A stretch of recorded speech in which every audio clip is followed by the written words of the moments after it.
Hello, and welcome to Aegis General Insurance Agency. Today I'm going to show you how to quote and bind an HO3 homeowners. First, you want to make sure you're on our producer homepage. Once you're on the producer home screen, you want to make sure you go to your tabs in the left-hand side corner of your screen and choose Quotes. Here you choose the line of business, which is HO3, and then enter the zip code of the property that you're going to be doing the quote. Once you're done, go ahead and hit New Quote.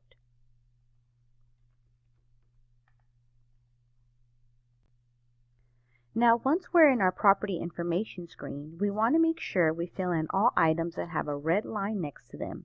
If you do not fill them out, the system will not let you continue to the next screen. Today we will be doing a quote for John Lee, and I've already pre-filled most of the information that was listed in red, but if you notice, I didn't have anything else. So I'm going to go ahead and click continue so that you can see that the system will allow you to continue until you actually pre-fill those fields. So I'm going to go ahead and continue to do that. And as I do it, you notice a pop-up screen comes up and it asks me if do I mean this address, and that is the address that I'm looking to quote today. So I'm going to go ahead and use this address. Now the next item that you want to look at is the property information part. Here, you want to go ahead and click on the grade quality of the home, and we have economic, standard, above average, custom, and premium. And most of the time we go with standard. You want to go ahead and click on the part where it says condition of the roof as well, and you want to make sure with the insured which one it is, and most of the time it's good. And we're going to go ahead and click continue. Next, the system will direct you to our 360 value results. This value populates information about the home in question. This is public information that we use to help us better estimate the insured's actual features of the home. Please review all of the items on this screen with the insured to make sure you are quoting the property correctly.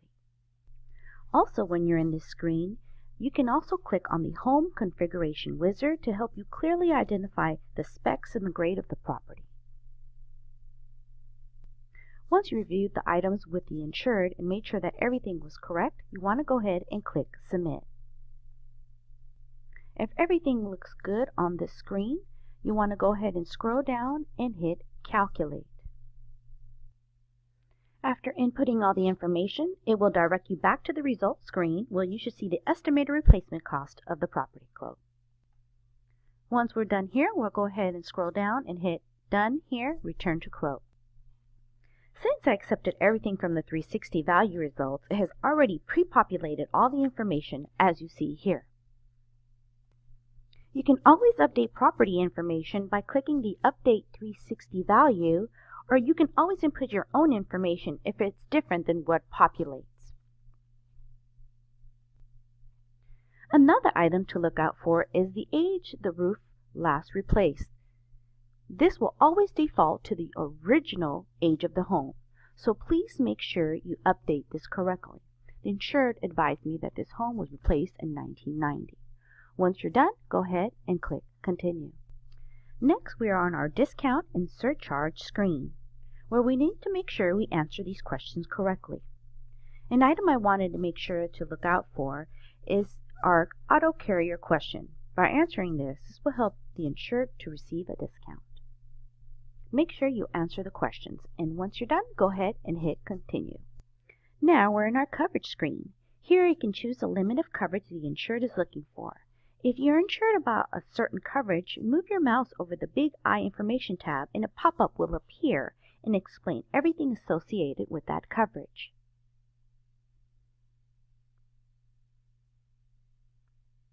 Now the insured was asking for me to go ahead and give them a higher deductible, which is at $1,500, which I went ahead and chose.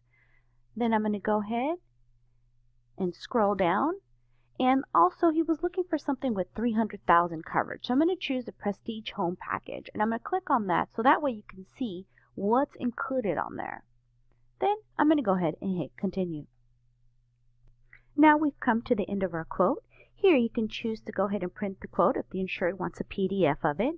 If not, we're going to go ahead and continue to review our options. Now it's taking us to the options of the billing plan and also for the renewal. So it gives me my options for the insured to have pay 1 pay, 3 pay, or 5 pay, as well as for the renewal. He's going to go ahead and do a full pay, so we're going to go ahead and continue to purchase. Now we're in the second pass of our quote, which is now to the application of the system. And again, we're going to make sure that everything is pre-filled. That is in red. Again, if it's not, then it will not let us continue. But we do want to make sure that we add all the details as the insured's phone number, email address, all the information so that we have everything correctly in our system. Also on this screen, you can go ahead and add a second name insured or a third party if you need to add additional information on the system. Once everything is pre-filled, go ahead and hit continue. Now all these questions were answered previously, but we want to make sure that everything is already in there correctly. So we did put that we had a prior auto policy. So I'm going to go ahead and put the policy and number so I can get my discount on that. Haven't had any losses or any pull or at the moment. Make sure all those questions are answered correctly and go ahead and hit continue. Now we're at the questionnaire part of our application. These questions must be answered correctly in order for underwriting to accept it. If it is not, it will automatically reject your application. I will do both scenarios so that you can see what happens if the questions are not answered correctly. First one showing that the questions were not answered correctly. If you notice, I answered a couple of the questions on the questionnaire incorrectly, and it automatically told me that the risk was ineligible. Now I'm going to go ahead and answer the questions correctly so that you can see how it proceeds to the next screen. Now that I've answered all the questions correctly, I'm going to go ahead and hit continue, and if you notice, it took me to the next screen. Here is where we can add our additional interest, our mortgagee information. Once we have that information on there, go ahead and hit continue. Once I hit continue, it popped up a no loss history was identified, so I'm going to go ahead and continue to go ahead and finish to the end of the application. Once I'm here, go ahead and scroll. If everything looks correctly, hit continue. Again, it takes us to our billing plan. Again, the insured is going to be paying the bill in full for $722. I'm going to go ahead and hit continue. And it's going to take us to our purchase screen where the insured can make a payment by credit card or through the agency account. I'm going to go ahead and do it as an agency sweep, pay now, and it should issue our policy. Our policy has now been issued. We want to go ahead and click on the Documents tab, and there it will populate all the mandated disclosures that your client needs to go ahead and sign. Once you're at this screen, you want to make sure you click on the Documents tab. Here you can upload all documents, deck page, evidence of insurance, and certificates for the insured. Now this concludes on how to quote and bind an HO3 policy. Thank you for doing business with Aegis General Insurance.